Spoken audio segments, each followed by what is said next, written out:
Welcome to Yamuna Murali kitchen. உங்களை அன்புடன் வரவேற்கிறோம். இப்போ செய்தி காட்ட போகிறது எள்ளு உருண்டைங்க.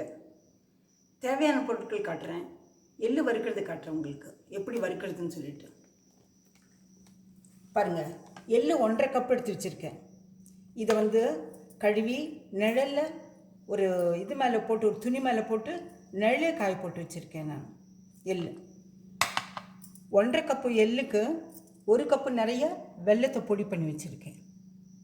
இப்போ முதல்ல இதை எள்ளை நம்ம நல்லா வறுத்துக்கணுங்க. இது வறுக்கிறது மட்டும் காட்டுறேன் உங்களுக்கு. பாருங்கள், ஒரு பேன் அடுப்பில் வச்சுருக்கேன்.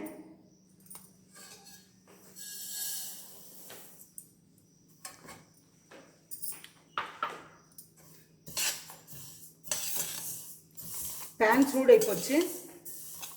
இப்போ வறுத்து காட்டுறேன். பாருங்க,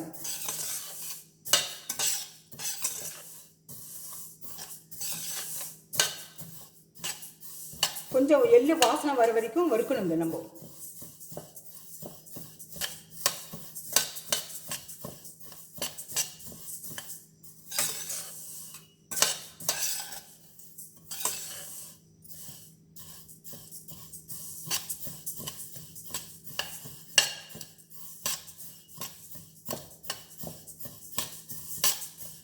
பாருங்க, இது ரொம்ப எள்ளு ரொம்ப உடம்புக்கு நல்லதுங்க. சாயந்தரத்தில் குழந்தைங்க ஸ்கூல்ல இருந்து வரும்போது இதை கொடுக்கலாம் அவங்களுக்கு. ஸ்நாக்ஸ் எதுவும் செய்யலைனாக்கா, நம்ம வாங்கலைனாக்கா எள்ளு உருண்டையும் ஏதாவது கூட ஒரு காரத்தை வச்சு கொடுக்கலாம். ஒரு பழமொழி இருக்கு, கொழுத்தவனுக்கு கொள்ளு, இளைச்சவனுக்கு எள்ளுன்னு சொல்லுவாங்க.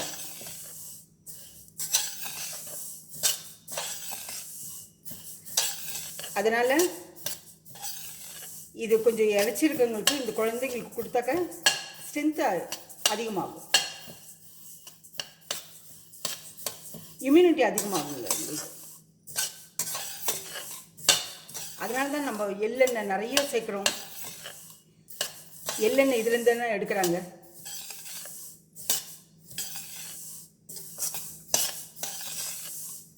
பாருங்க,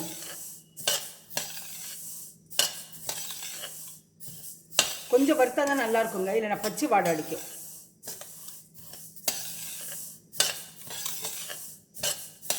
பச்சை வாடை வரக்கூடாதுங்க.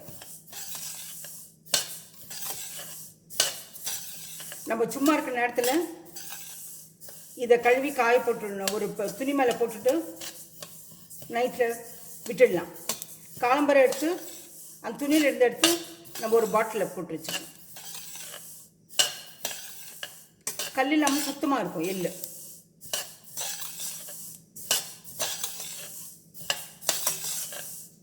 பாருங்க, இந்த மாதிரி வறுத்துக்கணும்.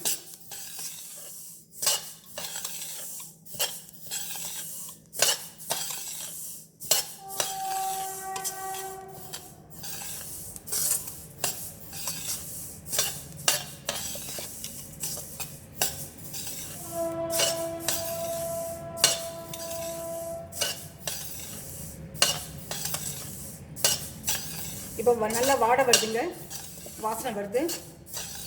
ரொம்ப தீய விடக்கூடாது. நல்லா வாசனை வந்த பிறகு இதை ஆஃப் பண்ணிடலாம்.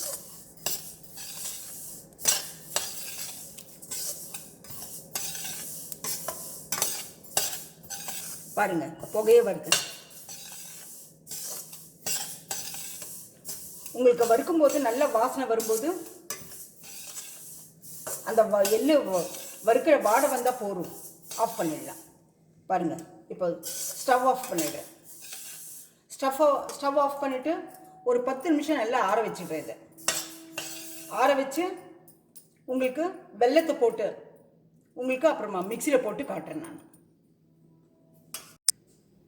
இப்போ மிக்சியில் போட்டுட்டுங்க, அந்த எள்ளு வறுத்த எள்ளு வெல்லத்தை ரெண்டையும் போட்டு மிக்சியில் போட்டிருக்கேன் நான். இப்போ உருண்டை வச்சு காட்டுறேன். பாருங்கள், இந்த பதத்தில் மிக்சியில் போட்டிருக்கேன். முதல்ல எள்ளு போட்டு பொடி பண்ணிக்கோங்க, அப்புறமா வெல்லத்தை போடுங்க. அப்போ தான் இதாகும். ஃபஸ்ட்டு வெல்லத்தை போட்டுட்டாக்க எள்ளு மெசியாது. அதனால் மசியாமல் இருக்கிறதுக்கு அது மசினோன்னாக்க முதல்ல எள்ளை பொடி பண்ணிவிட்டு அப்புறம் வெல்லத்தை போடுங்க. பாருங்கள், இந்த பதம் இருக்கும்போது வெல்லத்தை நிறுத்திடுங்க, அதிகமாக எடுத்துருந்தா. இல்லைனாக்கா 1.5 கப்புக்கு 1 கப்பு சரியாக இருக்கும். இப்போ உருண்டை வச்சிடலாம். பாருங்கள், உருண்டை வைக்கிறேன் நான். பார்த்தீங்களா? இந்த மாதிரி உருண்டை வச்சு நம்ம ஒரு பாக்ஸில் ஒரு டப்பாவில் போட்டு வச்சிடலாம், குழந்தைங்க சாப்பிட்றதுக்கோ நம்ம சாப்பிட்றதுக்கோ. பாருங்கள்,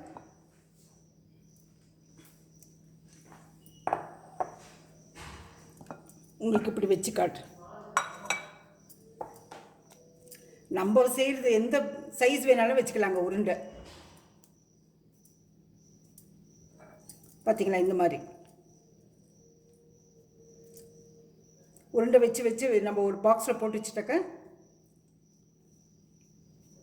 யாராவது கெஸ்ட் வந்தால் கூட கொடுக்கலாங்க.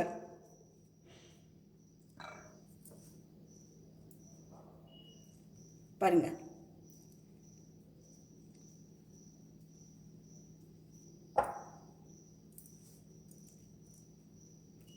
இப்படி வச்சிடணும்.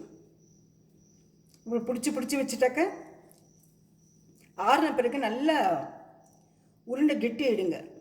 ரொம்ப கெட்டி ஆகாது, சாப்பிட்றதுக்கு நல்ல அருமையாக இருக்கும், டேஸ்ட்டாக இருக்கும். என்ன இருந்தாலும் கடையில் வாங்குறதை விட வீட்டில் செய்கிறது நல்லதுங்க.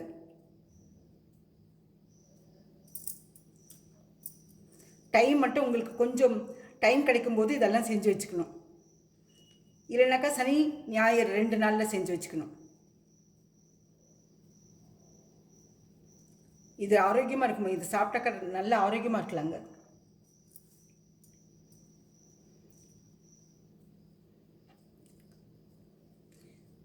நல்லெண்ணெய் இதிலேருந்து தான் எடுக்கிறாங்க.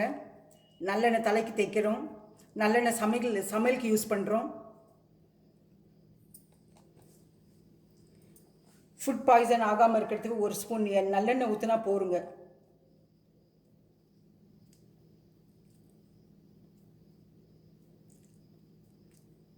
அதுக்குன்னு நான்வெஜ்ஜெல்லாம் ஃப்ரிட்ஜிலெல்லாம் வச்சு நிறைய நாள் வச்சுருந்து சாப்பிடக்கூடாதுங்க.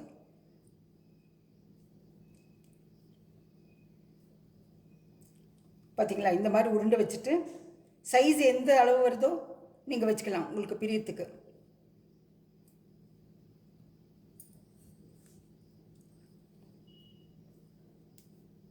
பாருங்கள், இந்த மாதிரி இப்படி உருண்டை வச்சுட்டு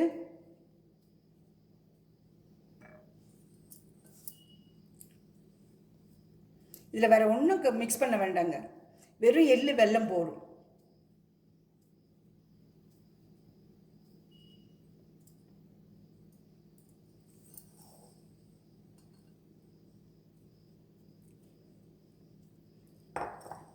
ஒன்றரை கப்பு பிளாஸ்டிக் கப்பில் சின்ன நம்ம அரிசி அளக்கிற இதில் வந்து 1 கப்பு 1.5 கப்பு போட்டால் இந்த அளவுக்கு உருண்டு வருங்க.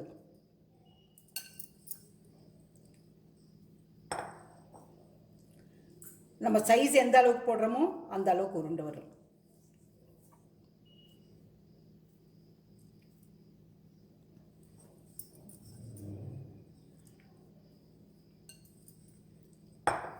அவ்வளோதாங்க. பார்த்தீங்களா?